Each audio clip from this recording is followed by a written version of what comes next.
ओम शांति। आज बाबा के 16 मई 2021 को जो अव्यक्त महावाक्य चले, इनकी रिवाइज डेट 31 दिसंबर 1987 है। नए वर्ष पर बाबा ने नई नई प्रेरणाएं दी। सभी को बाबा ने विशेष रूप से त्रिमूर्ति बाप ने 3 संगम देखे। आत्मा और परमात्मा का जो मिलन है उसको हम संगम कहते हैं। तो बाबा ने कहा कि एक तो बाप और बच्चों का ये संगम है, नए युग का संगम है, नए वर्ष का भी संगम है, और ये संगम परिवर्तन की प्रेरणा देने वाला है।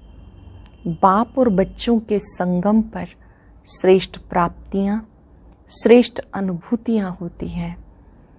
इस संगम के समय पर बाबा बच्चों को जब देखते हैं तो नए वर्ष की, नए युग की मुबारक देते हैं और उड़ती कला का वरदान देते हैं। इस नए वर्ष में एक दूसरे को मिलकर आप बधाइयाँ देते हैं। यहाँ पर जो बधाई देनी है, हर एक ब्राह्मण को दिल खुश करने की बधाई देनी है। खुश करना, कोई आपसे मिले तो वो खुश हो जाए, वो क्या भी दे, आपको खुशी देनी है।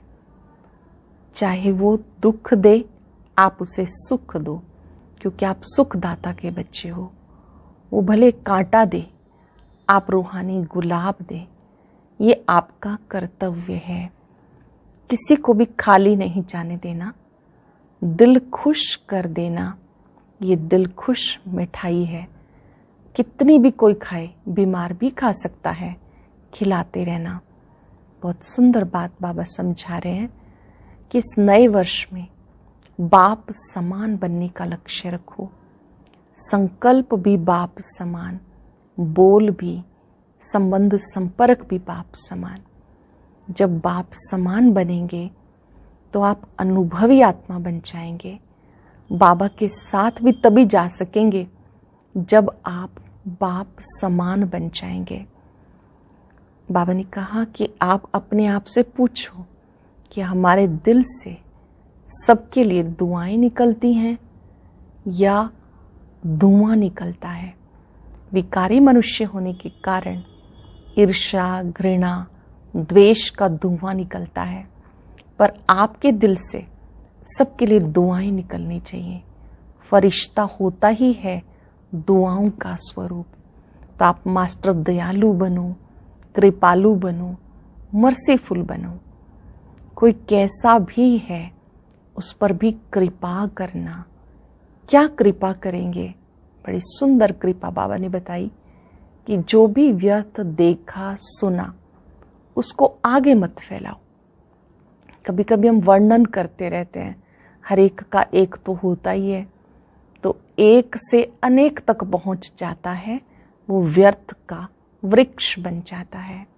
लेकिन अब इस नए वर्ष में ब्रह्मा बाप को फॉलो करना है। बहुत सुंदर बात बाबा ने आगे समझाई कि आप संगम युगी श्रेष्ठ ब्राह्मण आत्मा हो, तो आपका हर कर्म श्रेष्ठ होना चाहिए। डॉट और नॉट, ये 2 शब्द याद रखो। वैसे भी पूरा ज्ञान 3 बिंदियों में समाया है। मैं आत्मा बिंदी हूँ, बाबा बिंदी है, ड्रामा की बिंदी लगाना। जो नॉलेजफुल हैं वही पावरफुल बन सकते हैं। नॉलेज को ही लाइट माइट कहा जाता है, जिससे आप सहज योगी बन जाते हैं। संशयात्मक संकल्पों को समाप्त कर देने से मायाचीत बन जाएंगे। जरा भी कोई संकल्प ना आए, पता नहीं होगा या नहीं होगा, आप विजयी आत्माएं हैं। रहम की भावना सहज निमित्त भाव इमर्ज कर देती है। आज हम दृढ़ संकल्प करेंगे कि हम ब्रह्मा बाप को फॉलो करते हुए बाप समान बनकर सबको दिल खुश मिठाई खिलाएंगे। एक दूसरे के साथ सुख की, दुआओं की लेन देन करेंगे। 3 बिंदियों का प्रयोग करते हुए नॉलेजफुल के साथ साथ पावरफुल बनकर सहज योगी बनेंगे। अब सुनते हैं मुरली विस्तार से। अव्यक्त मुरली का सार है, नया वर्ष बाप समान बनने का वर्ष। आज त्रिमूर्ति बाप 3 संगम देख रहे हैं। एक है बाप और बच्चों का संगम, दूसरा है ये युग का संगम, तीसरा है आज वर्ष का संगम। तीनों ही संगम अपनी अपनी विशेषता के हैं। हर एक संगम परिवर्तन होने की प्रेरणा देने वाला है। हर एक संगम परिवर्तन होने की प्रेरणा देने वाला है। संगम युग विश्व परिवर्तन की प्रेरणा देता है। बाप और बच्चों का संगम श्रेष्ठ भाग्य, श्रेष्ठ प्राप्तियों की अनुभूति कराने वाला है। बाप और बच्चों का संगम सर्वश्रेष्ठ भाग्य, श्रेष्ठ प्राप्तियों की अनुभूति कराने वाला है। वर्ष का संगम नवीनता की प्रेरणा देने वाला है। तीनों ही संगम अपने अपने अर्थ से महत्व रखते हैं। आज सब देश विदेश के बच्चे विशेष पुरानी दुनिया का नया वर्ष मनाने के लिए आए हैं। बाप दादा सभी साकार रूपधारी, आकार रूपधारी बुद्धि के विमान से पहुंचे हुए बच्चों को देख रहे हैं। जो सम्मुख बैठे हुए हैं, जो सूक्ष्म रूप से संकल्प शक्ति से पहुंचे हुए हैं, ऐसे आकार रूपधारी बुद्धि के विमान से पहुंचे हुए बच्चों को देख रहे हैं और नए वर्ष मनाने की डायमंड तुल्य मुबारक दे रहे हैं, क्योंकि सब बच्चे हीरे तुल्य जीवन बना रहे हैं। डबल हीरो बने हो, एक तो बाप के अमूल्य रतन हो, हीरो डायमंड हो, दूसरा हीरो पार्ट बजाने वाले हो। इसलिए बाप दादा हर सेकंड, हर संकल्प, हर जन्म की अविनाशी मुबारक दे रहे हैं। हर सेकंड की, हर संकल्प की, हर जन्म की अविनाशी मुबारक दे रहे हैं। आप श्रेष्ठ आत्माओं का सिर्फ आज का दिन मुबारक वाला नहीं, क्योंकि 31 दिसंबर की मुरली है, तो बाबा ने कहा कि 87 की, बाबा ने कहा सिर्फ एक दिन मुबारक वाला नहीं, हर समय श्रेष्ठ भाग्य, श्रेष्ठ प्राप्ति के कारण बाप को भी हर समय आप मुबारक देते हो। बाप बच्चों को मुबारक देते सदा उड़ती कला में ले जा रहे हैं। इस नए वर्ष में यही विशेष नवीनता जीवन में अनुभव करते रहो, जो हर सेकंड और संकल्प में बाप को तो सदा मुबारक देते हो, आपस में भी हर ब्राह्मण आत्मा, कोई भी अनजान अज्ञानी आत्मा भी संबंध संपर्क में आए तो बाप समान हर समय हर आत्मा के प्रति दिल के खुशी की मुबारक व बधाई निकलती रहे। जो भी आपके संपर्क में आए, हर एक के प्रति खुशी की मुबारक व बधाई निकलती रहे। कोई कैसा भी हो, लेकिन आपकी खुशी की बधाई उनको भी खुशी की प्राप्ति का अनुभव कराए। बधाई देना ये खुशी की लेन देन करना है। एक दूसरे को बधाइयाँ देते हैं ना नए वर्ष पर, तो बधाई देना ये भी खुशी की लेन देन करना है। कभी भी किसी को बधाई देते तो वो खुशी की बधाई है। दुख के समय बधाई नहीं कहेंगे। तो हर एक आत्मा को देख खुश होना व खुशी देना ये दिल की बधाई है, मुबारक है। बाबा की इस बात को अंडरलाइन करेंगे कि सच्ची बधाई किसे कहते हैं। किसी आत्मा को देखकर खुश होना और उसको खुशहाल बना देना, खुशी दे देना, ये दिल की मुबारक व बधाई है।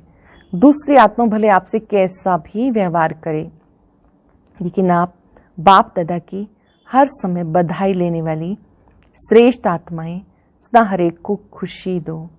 वो कांटा दे, आप बदले में रूहानी गुलाब दो। वो भले कांटा दे, आप बदले में रूहानी गुलाब दो। वो दुख दे, आप सुखदाता के बच्चे सुख दो। जैसे से वैसे नहीं बन जाओ, अज्ञानी से अज्ञानी नहीं बन सकते।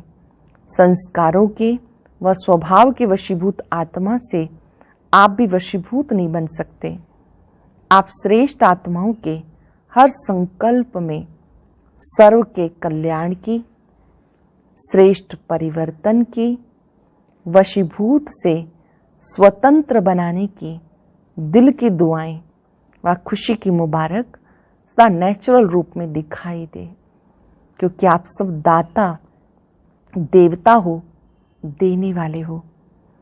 हम सब आत्माएं सर्व के प्रति कल्याण की, श्रेष्ठ परिवर्तन की, वशीभूत से स्वतंत्र बनने की दिल की दुआएं व खुशी की मुबारक सदा नेचुरल रूप में दिखाई दे, क्योंकि आप सब दाता अर्थात देवता हो, देने वाले हो। तो इस नए वर्ष में विशेष खुशियों की मुबारक देते रहो। ऐसे नहीं कि सिर्फ आज के दिन व कल के दिन चलते फिरते मुबारक हो मुबारक हो ये कह के नया वर्ष प्रारंभ नहीं करना। सिर्फ आज या कल 2 दिन ही कहो हैप्पी न्यू ईयर या नए वर्ष की मुबारक, कहना भले दिल से कहना, लेकिन सारा वर्ष कहना। सिर्फ 2 दिन नहीं कहना। किसी को भी अगर दिल से मुबारक देते हो तो आत्मा दिल की मुबारक ले, दिल खुश हो जाए। बहुत सुंदर बात। किसी को भी आप मुबारक दो, दिल से लो, दिल से दो। जब आप दिल से देंगे तो वो दिल खुश हो जाएगी। तो हर समय दिल खुश मिठाई बांटते रहना। सिर्फ एक दिन नहीं, लिस्ट बनाते जाएंगे क्या क्या करना है इस नए वर्ष में। बाबा ने कहा जिससे भी मिलो उसका दिल खुश हो जाए, तो ये दिल खुश मिठाई बांटते रहना। सिर्फ एक दिन ही मिठाई खाना व खिलाना, कल के दिन मुख की मिठाइयाँ जितनी चाहिए उतनी खाना। सभी को बहुत बहुत मिठाई खिलाना, लेकिन ऐसे ही सदा हर एक को दिल से दिल खुश मिठाई खिलाते रहो तो कितनी खुशी होगी। दिल खुश मिठाई खिलाते रहो तो कितनी खुशी होगी। आजकल की दुनिया में फिर भी मुख की मिठाई खाने में भी डर है, लेकिन ये दिल खुश मिठाई जितनी चाहिए उतनी खा सकते हो, खिला सकते हो, इसमें बीमारी नहीं होगी। ये मिठाई जो दिल खुश मिठाई है, जितनी चाहे आप खिलाओ, इससे किसी को भी बीमारी नहीं होगी, क्योंकि बाप दादा बच्चों को समान बनाते हैं। तो विशेष इस वर्ष में बाप समान बनने की ये विशेषता विश्व के आगे, ब्राह्मण परिवार के आगे दिखाओ। जैसे हर एक आत्मा बाबा कहते मधुरता व खुशी का अनुभव करती है। चेक भी कर लेंगे। बाबा कहते हैं मधुरता और खुशी का अनुभव करते हैं। वह बाबा कहने से मुख मीठा होता है। वह बाबा, मीठा बाबा, ये कहते ही मुख मीठा हो जाता है, क्योंकि प्राप्ति होती है। ऐसे हर ब्राह्मण आत्मा कोई भी ब्राह्मण का नाम लेते ही खुश हो जाए, क्योंकि बाप समान आप सब भी एक दो को बाप द्वारा प्राप्त हुई विशेषता द्वारा आपस में लेन देन करते हो। आपस में एक दो के सहयोगी साथी बन उन्नति को प्राप्त कराते हो। जैसे बाबा शब्द कहते ही खुशी और मधुरता मिलती है, ऐसे आपको भी याद करके किसी को खुशी मिले। ब्राह्मण आत्मा की स्मृति आते ही सामने वाले को भी खुशी मिल जाए, खुश हो जाए। बाप समान आप सब भी एक दो को प्राप्त हुई विशेषता द्वारा आपस में लेन देन करते हो। आपस में एक दो के सहयोगी साथी बन उन्नति को प्राप्त कराते हो। जीवन साथी नहीं बनाना, कार्य के साथी भले बनो। हर एक आत्मा अपनी प्राप्त विशेषताओं से आपस में खुशी की लेन देन करते भी हो, आगे भी सदा करते रहना। जैसे बाप को याद करते ही खुशी में नाचते हैं, वैसे हर एक ब्राह्मण आत्मा हर ब्राह्मण को याद करते रूहानी खुशी का अनुभव करे। हद की खुशी का नहीं, हर समय बाप की सर्व प्राप्तियों का साकार निमित्त रूप अनुभव करे। इसको कहते हैं हर संकल्प, हर समय एक दो को मुबारक देना। सबका लक्ष्य एक ही है, बाप समान बनना ही है। क्योंकि समान के बिना तो ना बाबा के साथ स्वीट होम में जाएंगे, ना ब्रह्मा बाबा के साथ राज्य में आएंगे। समान बनना बहुत जरूरी है। बाप समान बनेंगे तभी तो बाबा कहते बाबा के साथ घर चल सकेंगे और ब्रह्मा बाप के साथ सतयुगी राज्य में आ सकेंगे। जो बाप दादा के साथ अपने घर में जाएंगे वही ब्रह्मा बाप के साथ राज्य में उतरेंगे। ऊपर से नीचे आएंगे ना, सिर्फ साथ जाएंगे नहीं, साथ आएंगे भी। पूज्य भी ब्रह्मा बाप के साथ बनेंगे, पुजारी भी ब्रह्मा बाप के साथ बनेंगे। स्मरण रहे, शिव बाबा तुम बच्चों को घर ले जाएंगे, सतयुग में तो आएंगे नहीं, ब्रह्मा बाप सतयुग में भी आएंगे, साथ भी ले चलेंगे। पूज्य भी ब्रह्मा बाप के साथ बनेंगे, पुजारी भी ब्रह्मा बाप के साथ बनेंगे। तो अनेक जन्मों का साथ है, लेकिन उसका आधार इस समय समान बन साथ चलने का है। इस वर्ष की विशेषता देखो, नंबर भी 8 है। 8 का कितना महत्व है। अगर अपना पूज्य रूप देखो तो अष्टभुजाधारी, अष्ट शक्तियां उसी की ही यादगार हैं। अष्ट रतन, अष्ट राजधानियां, अष्ट का भिन्न भिन्न रूप से गायन है। इसलिए ये वर्ष विशेष ब्रह्मा बाप समान बनने का दृढ़ संकल्प का वर्ष मनाओ। ब्रह्मा बाप समान बनना ही है, ऐसे दृढ़ संकल्प करने का ये वर्ष मनाओ। जो भी कर्म करो बाप समान करो, संकल्प करो, बोलो, संबंध संपर्क में आओ, बाप समान। अंडरलाइन करेंगे, मैं बाप समान हूं। जो भी संकल्प करो बाप समान हो, जो बोलो, जिस संबंध संपर्क में आओ बाप समान स्थिति में। ब्रह्मा बाप समान बनना तो सहज है ना, क्योंकि साकार है, 84 जन्म लेने वाली आत्मा है। पूज्य अथवा पुजारी सबकी अनुभवी आत्मा है। पुरानी दुनिया के, पुराने संस्कारों के, पुराने हिसाब किताब के, संगठन में चलने चलाने सब बातों के अनुभवी हैं। ब्रह्मा बाप अनुभवी रथ है ना, पुरानी दुनिया के, पुराने संस्कारों के, पुराने हिसाब किताब के, संगठन में भी चलने चलाना सब बातों के अनुभवी हैं। तो अनुभवी को फॉलो करना मुश्किल नहीं होता। और बाप तो कहते हैं ब्रह्मा बाप के हर कदम के ऊपर कदम रखो, ब्रह्मा बाप के कदम पे कदम रखो। कोई नया मार्ग नहीं निकालना, सिर्फ हर कदम पे कदम रखना। ब्रह्मा बाप को कॉपी करो, इतनी अकल तो है ना, सिर्फ मिलाते जाओ, क्योंकि बाप दादा दोनों ही आपके साथ चलने के लिए रुके हुए हैं। निराकार बाप परम धाम निवासी है, लेकिन संगम युग पर साकार द्वारा पार्ट तो बजाना पड़ता है। इसलिए आपके इस कल्प का पार्ट समाप्त होने के साथ बाप दादा दोनों का भी पार्ट इस कल्प का समाप्त होगा, फिर कल्प रिपीट होगा। इसलिए निराकार बाप भी आप बच्चों के पार्ट के साथ बंधा हुआ है। शुद्ध बंधन है, लेकिन पार्ट का बंधन तो है ना, स्नेह का बंधन, सेवा का बंधन, लेकिन मीठा बंधन। स्नेह का बंधन, सेवा का बंधन, लेकिन मीठा बंधन, कर्म भोग वाला बंधन नहीं है।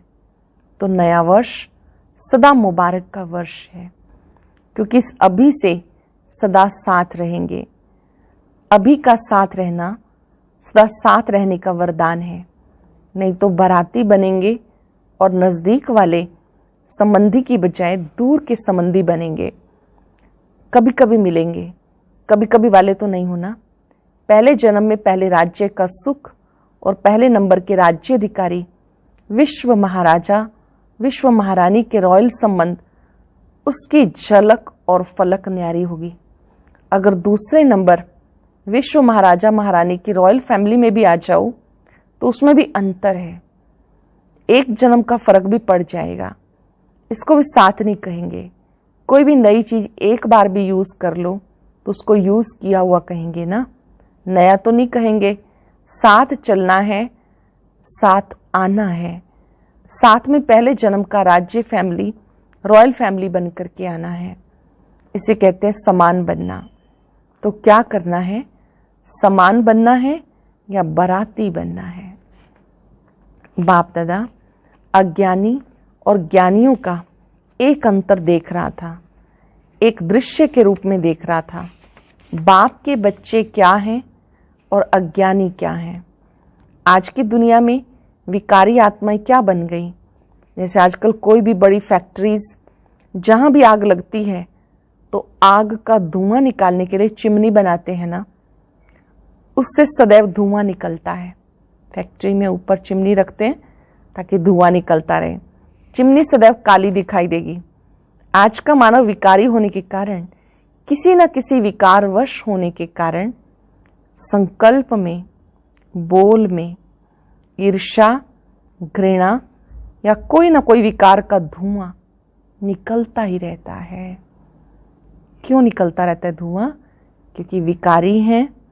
इस वजह से विकार के वश होने के कारण संकल्प में, बोल में ईर्ष्या, घृणा या कोई ना कोई विकार का धुआं निकलता रहता है। आंखों से भी विकारों का धुआं निकलता रहता है। और ज्ञानी बच्चों के हर बोल, संबंध से, फरिश्तेपन से दुआएं निकलती हैं। ज्ञानी बच्चों के हर बोल, संकल्प से, फरिश्तेपन से दुआएं निकलती हैं। उसका विकारों की आग का धुआं, ज्ञानी तो आत्माओं के फरिश्ते रूप से सदा दुआएं निकलती हैं। कभी भी संकल्प में भी किसी विकार के वश विकार की अग्नि का धुआं नहीं निकलना चाहिए। किसी भी विकार के वश विकार की अग्नि का धुआं नहीं निकलना चाहिए। सदा दुआएं निकले। तो चेक करो, कभी दुआओं के बदले धुआं तो नहीं निकलता। फरिश्ता है ही दुआओं का स्वरूप। फरिश्ता स्वरूप क्या है? दुआओं का स्वरूप। जब कोई भी ऐसा संकल्प आए या बोल निकले तो ये दृश्य सामने लाना, मैं क्या बन गया? फरिश्ते से बदल तो नहीं गया। व्यर्थ संकल्प का भी धुआं है, वह जलती हुई आग का धुआं है, वह आधी आग का धुआं है। व्यर्थ संकल्प का भी धुआं है, वह जलती हुई आग का और वो आधी आग का। पूरी आग नहीं जलती तो भी धुआं निकलता है ना। तो ऐसे फरिश्ता रूप हो जो सदा दुआएं निकलती रहे। ऐसे फरिश्ता रूप हो जो सदा दुआएं निकलती रहे। इसको कहते हैं मास्टर दयालु, कृपालु, मर्सीफुल। मास्टर दयालु, कृपालु, मर्सीफुल। तो अब ये पार्ट बचाओ। अपने ऊपर भी कृपा करो, दूसरे पर भी कृपा करो। जो देखा, जो सुना, वर्णन नहीं करो, सोचो नहीं। व्यर्थ को ना सोचना, ना देखना, ये अपने ऊपर कृपा करना। व्यर्थ को ना देखना, ना सोचना, ये अपने ऊपर कृपा करना। जिसने किया व कहा उसके प्रति भी सदा रहम करो, कृपा करो। अर्थात जो व्यर्थ सुना, देखा, उस आत्मा के प्रति भी शुभ भावना, शुभ कामना की कृपा करो। और कोई कृपा ना करो, कोई हाथ से वरदान नहीं देंगे, लेकिन मन पर नहीं रखना। ऐसे नहीं कि कोई मिले आप हमेशा ही उसको हाथ करते रहेंगे, इसकी कोई ज़रूरत नहीं। लेकिन आप मन से उसके लिए दुआ करना। क्या दुआ करना? कि हमें उसकी बात को मन पर नहीं रखना। मन पर नहीं रखना, यह उस आत्मा के प्रति कृपा करना। अगर कोई भी व्यर्थ बात देखी व सुनी हुई वर्णन करते हो, अर्थात व्यर्थ बीज का वृक्ष बढ़ाते हो, वायुमंडल में फैलाते हो, यह वृक्ष बन जाता है। क्योंकि एक जो भी बुरा देखता व सुनता है तो अपने एक मन में नहीं रख सकता, दूसरे को जरूर सुनाएगा, वर्णन जरूर करेगा। एक का एक होता है तो क्या बन जाता है? एक से अनेकता में आ जाते हैं। सरल शब्दों में हर एक का एक खास होता है जिससे वो शेयरिंग करता है, उसका भी एक आगे खास होता है। तो ऐसे वो चेन बनती जाती है, एक एक को सुनाता जाता है, एक से अनेकता में आ जाते हैं। और जब एक से एक माला बन जाती है तो जो करने वाला होता है वो और ही व्यर्थ को स्पष्ट करने के लिए जिद में आ जाता है। तो वायुमंडल में क्या फैला? व्यर्थ। ये धुआं फैला ना, ये दुआ हुई या धुआं फैला। इसलिए व्यर्थ देखते हुए, सुनते हुए स्नेह से, शुभ भावना से संभालो। देखते हुए, सुनते हुए स्नेह से, शुभ भावना से संभालो, विस्तार नहीं करो। इसको कहते दूसरे के ऊपर कृपा करना, अर्थात दुआ करना। तो तैयारी करो समान बन साथ चलने के लिए, साथ रहने की। ऐसे तो नहीं समझते हो कि अभी यहाँ ही रहना ठीक है। साथ चलने की तैयारी अभी ना करें, थोड़ा और रुकें। रुकना चाहते हो, रुकना भी हो तो बाप समान बन करके रुको। रुकने का मन भी हो तो बाप समान बन के रुको। ऐसे ही नहीं रुको, समान बन के रुको। फिर भले रुको, छुट्टी है, आप तो एवर रेडी हो ना। सेवा रुकाती है और ड्रामा रुकाता है, वो और बात है। लेकिन अपने कारण से रुकने वाले नहीं बनो। कर्म बंधन वश रुकने वाले नहीं। कर्मों के हिसाब किताब का चौपड़ा साफ और स्पष्ट होना चाहिए। कर्मों के हिसाब किताब का चौपड़ा साफ स्पष्ट होना चाहिए। समझा? अच्छा, चारों ओर के सर्व बच्चों को नए वर्ष की महानता से महान बनने की मुबारक। सदा साथ रहें। सर्व हिम्मत वाले, फॉलो फादर करने वाले, सदा एक दो में दिल खुश मिठाई खिलाने वाले, सदा फरिश्ता बन दुआएं देने वाले, ऐसे बाप समान दयालु कृपालु बच्चों को समान बनने की मुबारक। साथ साथ बाप दादा का याद प्यार और नमस्ते। रूहानी बच्चों की रूहानी बाप दादा को नमस्ते, गुड मॉर्निंग, शुक्रिया बाबा, शुक्रिया। आज की मुरली की मुख्य बातें याद कर लेंगे। बाबा ने हमें 3 संगम बताए। संगम परिवर्तन की प्रेरणा देता है। दिल खुश मिठाई खानी और खिलानी है। बाप समान बनने का दृढ़ संकल्प करना है। ब्रह्मा बाप को फॉलो करना है। 3 बिंदियों का प्रयोग करते हुए नॉलेजफुल पावरफुल बनना है। संशयात्मक संकल्पों को समाप्त कर देना है। आज का वरदान, संशय के संकल्पों को समाप्त कर मायाजीत बनने वाले विजयी रत्न भव। संशय के संकल्पों को समाप्त कर मायाजीत बनने वाले विजयी रत्न भव। कभी भी पहले से ये संशय का संकल्प उत्पन्न ना हो, ना मालूम हम फेल हो जाएं। संशय बुद्धि होने से हार होती है। इसलिए सदा यही संकल्प करो, हम विजय प्राप्त करके ही दिखाएंगे। विजय हमारा जन्म सिद्ध अधिकार है। ऐसे अधिकारी बनकर कर्म करने से विजय अर्थात सफलता का अधिकार अवश्य प्राप्त होता है। इसी से विजयी रतन बन जाएंगे। इसलिए मास्टर नॉलेजफुल के मुख से ना मालूम शब्द कभी नहीं निकलना चाहिए। स्लोगन है, रहम की भावना सहज निमित्त भाव इमर्ज कर देती है। रहम की भावना सहज निमित्त भाव इमर्ज कर देती है। ओम शांति।